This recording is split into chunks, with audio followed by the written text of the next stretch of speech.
kick from where you were standing look good to you? I had a bad angle. I really didn't know. I was hoping it was going in, but I really can never tell whether we make it or miss it if it's in from my angle, so I didn't know. Was it nerves or something that just kind of got you early on, or what was the deal with that first quarter? I don't think it was nerves. I just think we weren't executing. Kind of a few plays where we were just in bad situations and I didn't manage it very well.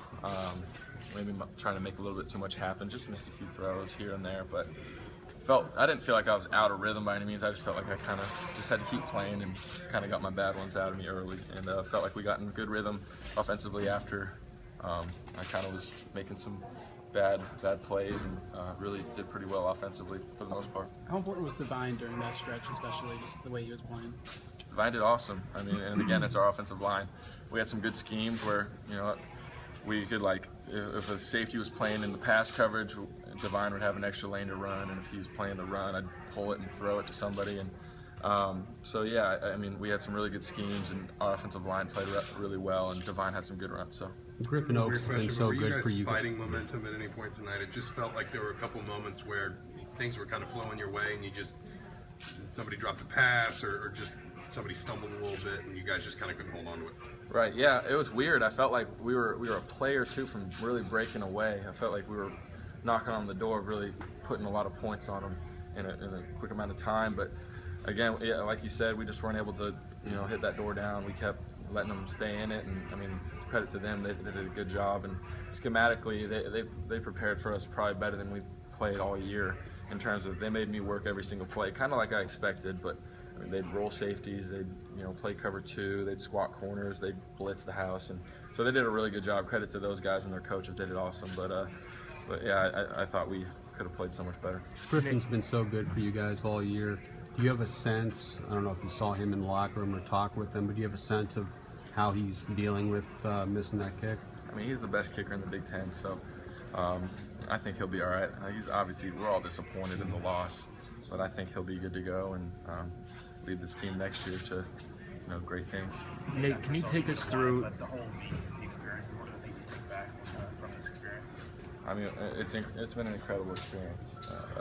The Yankees organization and Pinstripe Bowl people have really taken care of us. It's been a trip of a lifetime, really a bucket list trip to be in New York City in Christmas time. So we're very appreciative of that, and but we really like the taste of it as a program. We want to keep going to bowl games, and I'm kind of proud to say the standard's been set with guys who came in my class and who are graduating with me, and so I expect the team to keep moving forward. And but as far as we were being taken care of, we were very well taken care of.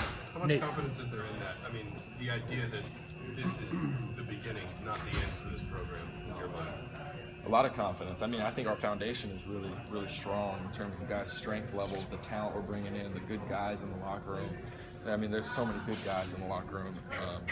Guys get along so well. They listen to their coaches, and it's just a very healthy environment, it feels like. So I really, truly believe that is the beginning. We'll just need guys to step up as leaders next year. I thought this year's seniors was very special in our leadership because being one of the leaders myself, it was easy to lead when I had a lot of guys, you know, supporting me or leading in their own right. So we were pretty good this year, but I really believe this was just the beginning for IU. Nate, can you take us through the overtime possession? It looked like you guys may have gotten a little cute or went to the well one too many times. Those were some of the plays that we wanted. Duke did a really good job defending them. We had a motion where we had kind of a crease concept, you know, switch release, verticals, and covered them really well, so I had to check it down to Mitchell. Got 4 yards, something like that, so that's a good first play. And then had the reverse, got a yard or so. They just smelled it out pretty well. They did a good job, and then we weren't able to convert on that third down. They had a very good play call, and we just weren't able to execute. But I thought the play calls were good, and we just need to execute better. What was your reaction walking up the field for the final time? I think I saw you with your arm around Coach Wilson. What was going through your head as you kind of walked down to the dugout? I think that was Billy Ray, Yeah, probably right, like second in command at IU football. But yeah, it was surreal. Kind of now knowing that I'm done playing college football, I'm done with Indiana football. It's just, it's sentimental and pretty sad, but I'm also so thankful. I mean, all the experiences I've had, the good and the bad, have shaped me into the person I am today, and I really appreciate all that, and all the coaches and players. I mean, the guys on the team are my brothers for life, and I've really enjoyed getting to know them, and I plan on being in touch with them for the future. Where do you feel like this program has grown the most? Like you said, now that you can kind of look back on your whole career. I think we've grown in leadership and holding and setting a standard. Coach John's just talked to me and some of the older guys like Chandler Miller, Andre Booker, Nate Boudreau, guys who are graduating, just saying when he first got to Indiana, he talked about we need to be the best group in the Big Ten, the quarterbacks, receivers, and it was kind of a joke, he said, and that was kind of when I was first getting here. But we all believed and kind of took every day, one day at a time, and continue to work to make us the best group in the conference, and we're proud to say that we were.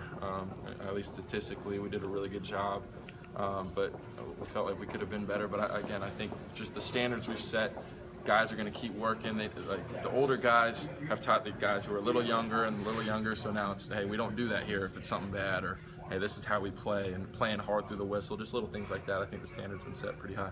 What's next for you? I know you graduated. Are you going to stick around Bloomington and train? Are you going to go home and train?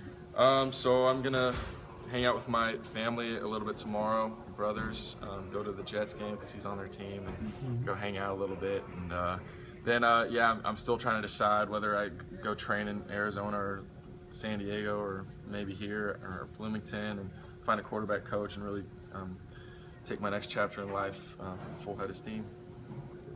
Thank you, man. Thanks, Thank you, guys. Appreciate it.